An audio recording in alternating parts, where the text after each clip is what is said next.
here with Samir. The Wigwam Motel in San Bernardino, California. So this place was like a roadside attraction on Route 66. But besides Route 66, it was originally created as like a fun little hotel, quirky, you know. Right.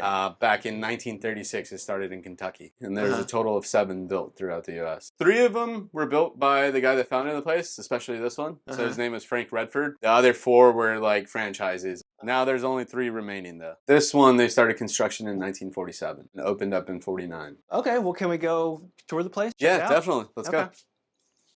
Yeah, man, they look in great shape. You know. Yeah, we try to upkeep it as best as we can. Like, it's just an old property, so it takes a lot of maintaining. Yeah. Especially like with plumbing and electrical, just because it's still original. The old stuff that no one sees, but it's important. Yeah, you know? exactly. So I'll show you guys in this one.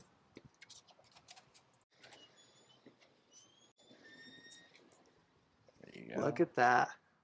Yeah, you totally feel you're in here right away with the circle, the shape of it and everything. So you've got everything you need in a way. We've got AC, heater. There's Wi-Fi in all the wigwams, so it's up to date in a way, yeah. That's good. Cable TV, a little fridge, and then we've got the bathroom right there on that side. Yeah, it's like surprisingly feels bigger in here than it looks on the outside. It does. It's kind of an illusion in a way. Yeah. It is strange. And then the ceilings have been always capped off, so it was never to where it was open. So is it just... It's all hollow. Attic? Yeah, it's just an empty attic up there. Yeah, when they built it, they closed it off just because it helps with the circulation, just because it would become really stuffy in here. And then, so where does wigwam come from? So wigwam is like a clay and stick structure, like Native Americans used to build, but this is definitely designed after a teepee, though. A lot of people, you know, they don't even say Wigwam Motel; they'll just say Teepee Motel a lot of the times. Wigwam kind of just rolls off the tongue nice. It does, yeah. And why are they teepees? So the story is that Frank Redford saw a place that had a big teepee on the outside, and it was like a food stall. And so he felt like he wanted to build something like that. Okay. So he built a hotel out of it, and it became popular. It's just a good gimmick to kind of set yourself apart. Oh, no, yeah, definitely. Because if you're driving down the road and you see a teepee, a place you can stay, you definitely want to stop and stay. So this would be a wigwam with 2 queen beds.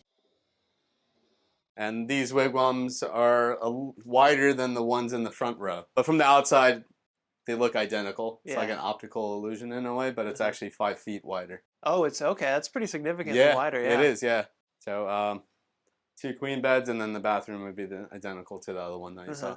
Yeah, nice. Yeah, it just feels good in here. It feels, you know, clean and has everything you need. I like it.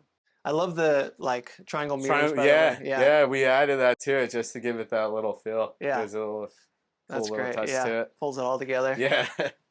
So what's kind of the lineage of the place? How do you end up here? So my parents bought this place when it was up for sale. Wow. And they purchased it in September of 2003. What was it like then? It was in horrible shape. Really? Yeah, it was run down. It was kind of like not a place you would want to bring your family in a way. Really? And then so what was kind of the remodel or fix-up process like? It was extensive. Pretty much everything needed to be done. Really? Besides the structure itself, we changed everything. Redid the stucco, interior, exterior, underground wiring, piping, you name it. We did it. Yeah. It took them about 2 years as well to do it all. Yeah. So towards the end of 2005, it got completed. But the unfortunate thing is when they bought it, none of the original stuff was left behind, like the old furniture and all that.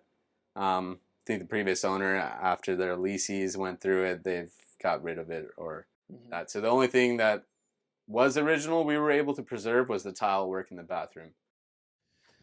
Just the fact that you painted these curbs like this turquoise color really adds to the outside. Yeah, it does. It gives it a good pop. When my parents bought the place, each wigwam had a different color. One was purple, one was like lime green. Like the whole outside? Yeah, the whole thing. It was just a whole different color. So when we redid it, we went back to the original design of how it was built in the 50s. Okay. So this is the color scheme to it with the yellow painting at the top. So it's nice. It's just got those nice like pops of color that really make it look good. Yeah. And then is the pool original? Yeah. So the pool, that was put in by the second owner. So that's why it's kind of designed for like the late 50s, 60s feel to it. And then they put the Native American chief up front as well. Rory that painted it, he actually redid some of the wood because this part had chipped away. So he was able to like get the finger back to pointing, and then gave it a fresh coat of paint as well. So this is how it looked. And then on both sides, whatever way you look at it, it's pointing towards the motel. Oh, cool. Yeah. And then there's also the fire pit. That was built with the motel. So in 1949, they had that. And then we're trying our best to preserve it as best as we can. Originally, there was 4 benches around it. You can see on this side over here, it's about a split open halfway through. This is an important place to a lot of people, I feel like, and especially to Route 66. What's kind of the reception you've gotten from, you know, Route 66 advocates and stuff like that? Oh, definitely. They're all they praised my dad for doing it, and I think there was a point to where when it came up for sale, if no one had bought it, the city was going to demolish it. It paid off in a way, and a lot of Route 66 enthusiasts are happy about it as well. And so is this Route 66 that it's on? Yeah. Oh, okay. Yeah. Wow. So when we just drive, you know, we're approaching this coming here, it's like, oh, we're here. It's like right away you notice it. You can definitely tell. Do you have a lot of people who just see it and just pull over and see if you have availability? That's like every day. It works just like the old days before the internet. It grabs your attention, right? No, yeah, it definitely does. Yeah. And then to add to the touch of the motel, we've got a bunch of old cars and stuff in the back over here. Oh yeah, look at that. You get to park right next to your... Oh yeah, because if you go to a lot of other motels, you know, you're usually in like a room that has people above you, next to you, below you. That's a good point. Yeah, I never thought about that. A lot of times you could park your car, but if you go out for dinner and you come back, that same parking spot may not be there, and then you got to struggle to find another parking spot. You know, thanks for showing us around, Samir. That was fun. It's such a cool place. Really glad that you and your family are preserving this place, and you know that you first of all restored it, and that now you're doing the upkeep and still running it. You know, that's a big part of it too. No, yeah, it definitely is. The place does, but you know, it brings my parents joy. It brings me joy that people get to stay and experience sleeping in a teepee, because definitely we get people walk into the front door just excited that they did, because a lot of people get surprised that they're staying here, and it feels good. Well, thanks so much. Yeah, no problem. Thank you. Thank you guys for visiting.